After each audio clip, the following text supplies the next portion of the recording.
Hello guys, today's vlog guys ay magluluto tayo ng laswa guys. Ayan ang aking mga ingredients. Meron tayong piniritong isda.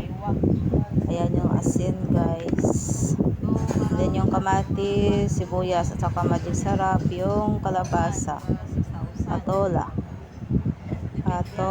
sitaw at saka yung balagay guys sa Bisaya. Ewan ko ano tawag nito sa Tagalog guys. And yan guys, yung aking mga sangkap ngayong tanghali naming ulam guys. Ayan, nakalagay na ako ng water sa kaldero guys. Pasensya na kayo, yung kamatis ko hilaw guys, wala kasing luto. Ayan, pinaglagay ko na guys, sabay ko na yung sibuyas. And then, lagyan natin ng asin. Ayan guys, para lumasa ang ating niluluto, at saka lagyan natin ng magic sarap. So ayan, nalagay na yung magic sarap guys. Papakuluin lang natin yan guys. Ayan, ilagay ko na po yung kalabasa. Ayan, haluin muna natin guys. Shoutout po sa lahat ng nanonood dyan, lalong lalo na sa Team Coffee Mates. Thank you so much. Ayan, ilagay ko na guys yung sitaw. Kasi yung kalabasa at saka sitaw medyo matagal-tagal yan lumambot guys. Kaya inuna ko na ng paglagay guys. Ayan yung sitaw. Dapat guys, magkain din tayo ng gulay para yung ating katawan ay healthy palagi guys. Ayan, kumukulo na guys. Halo-haloin muna natin yan.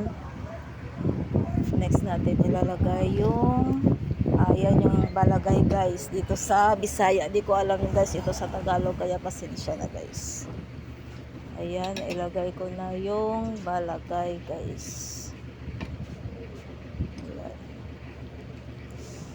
Ayan, halo-haloin muna natin yan guys.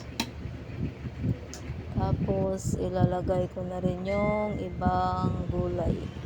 Ayan yung okra at saka talong. Okra at saka talong guys. And then yung patola. Diba? Ang sarap. Ang ganda tingnan guys. Lagi kasi kami guys, ng manok.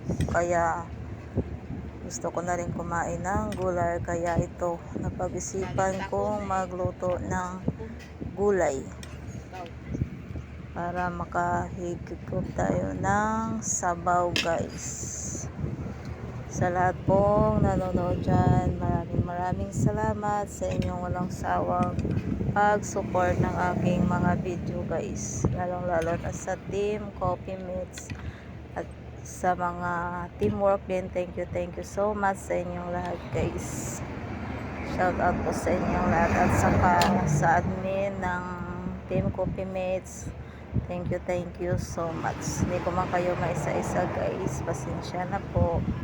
So ayan, ilalagay na natin yung pinirito kong isda guys, para lalong sasarap itong sabaw nito guys.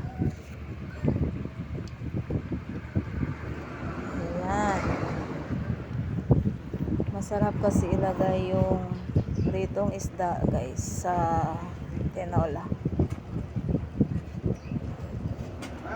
Yes, ito lang dyan. Ayan, nalagay ko na guys yung isda.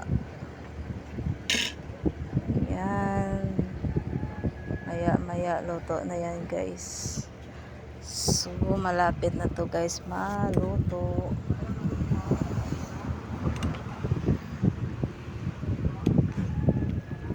Sarap. Gustong gusto ko guys yung yung patola. So ayan, halo-haloin muna natin kasi yung gulay na sa ilalim. Ayan, lagay natin sa itaas. Tapos ayan yung kalabasa. Ayan na, malapit na siya maluto. Ready to eat na tayo guys.